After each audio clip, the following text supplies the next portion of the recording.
So Raheem Mostert, Miami Dolphins running back of the explosive Miami Dolphins offense. You're heading to Germany next week. Frankfurt, Germany, first Miami Dolphins game in overseas in Germany. How are you feeling about that? Are you excited about the trip? Yeah, I'm very excited. It's a great opportunity, to go against the Chiefs. And it's gonna bring a lot of good memories, man. I truly can't wait. It's gonna bring a great experience as well. Have you thought about the trip? Have you thought about going anywhere in Germany, or are you just focused on the game? Right now, I'm just focused on the game. I think that's the most important thing. And we'll see. I do want to experience it. But when we get there, I'm gonna see what our schedule is like for sure. All right, so you're the Miami Dolphins offense is obviously one of the most explosive offenses in the league. I think the first 5 weeks you guys had more yards than the greatest show on turf, which is hmm huge. What is the secret sauce of the offense? What is the thing that makes you guys, stand out? Well, we got a lot of competitors in the offense, and we want to compete at a high level all the time, whether it be with ourselves or against other teams. But we also got guys that are not selfish or selfish. We got guys that want to make plays for one another, and everybody's pretty much bought in to the whole system, which is it makes life a lot easier when guys are committed and wanting to do the right thing on a consistent basis. So one thing people do talk about is the speed of the team, right? You, hmm Tyreek Hill, Devon. Um, who is the fastest guy? I know you get asked this all the time.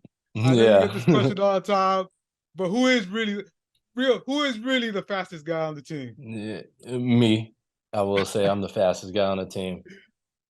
Uh, have you guys scientifically figured that out? Have you guys raced it out? Is there no science or We I mean, the only thing that we can base off of is the next gen stats on per game, the miles per hour each game. And right now Tyreek has it, but at any moment we're all gonna break that. So we're not too worried about it.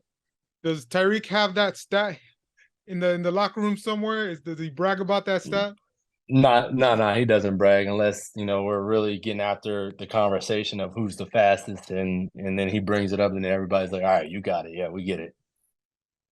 So one thing is you guys do have speed. Another part is the personality. You guys are a fun team, TD celebrations, all that stuff.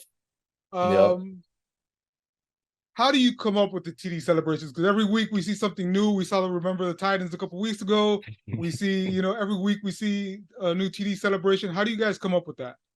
Yeah, we just honestly throughout the week we're trying to figure out what we want to do. Everybody puts their ideas in a pot, and then on Friday that's I guess that's our final day of figuring out which one we're gonna go with, and whoever has the best suggestion, I guess that's what we're gonna choose. So yeah, it's a lot of fun when we're able to know that we're gonna score, to know that we're gonna celebrate and do a touchdown celebration. It's fun. It brings a lot of competitiveness too because guys are watching movies, guys are looking at TikTok videos, guys are looking on social media to try to figure out what's funny, what's quirky, what's the appropriate time to do it, and it's a lot that goes into it, but we all just have fun at the end of the day.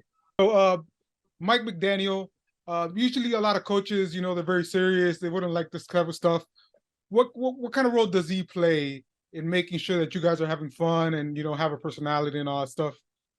I mean, he's a guy that actually is, trying to have fun himself. And that it makes, life a lot easier for everybody that, we're not tense, but we understand that our job is, we have to be at our best.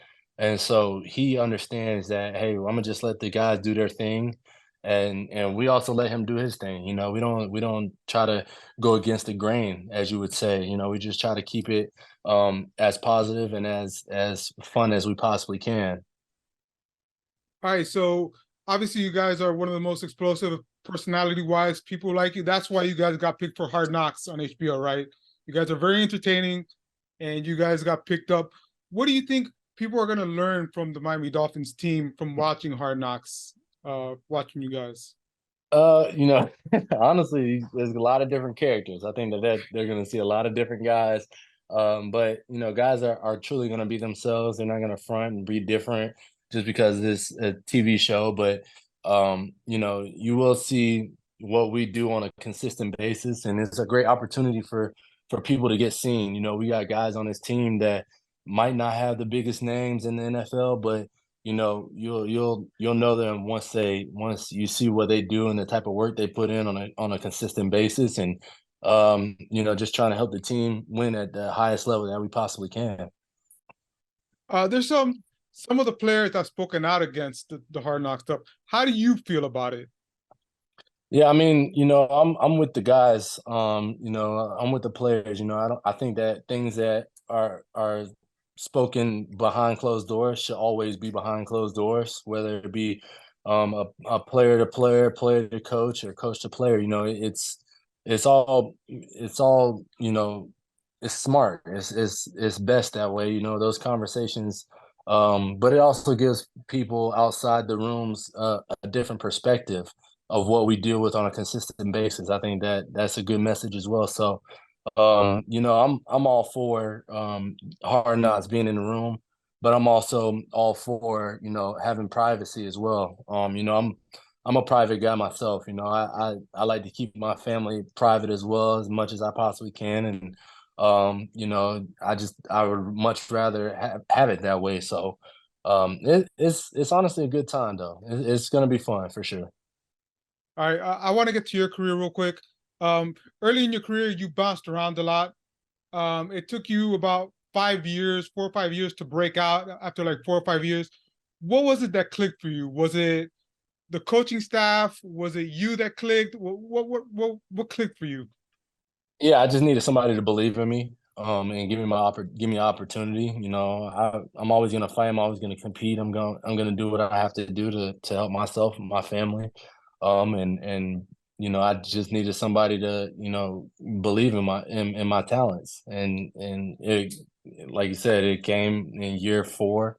And you know, once I get my opportunity, I'm not gonna look back. I guess that's my biggest mantra. You know, that's what I live by. You know, once you get your opportunity, don't look back and keep moving, keep improving, and keep doing everything the right way. You are going to Germany. I heard that Charmin is hooking you guys up with some toilet paper. Tell me Yeah. about that.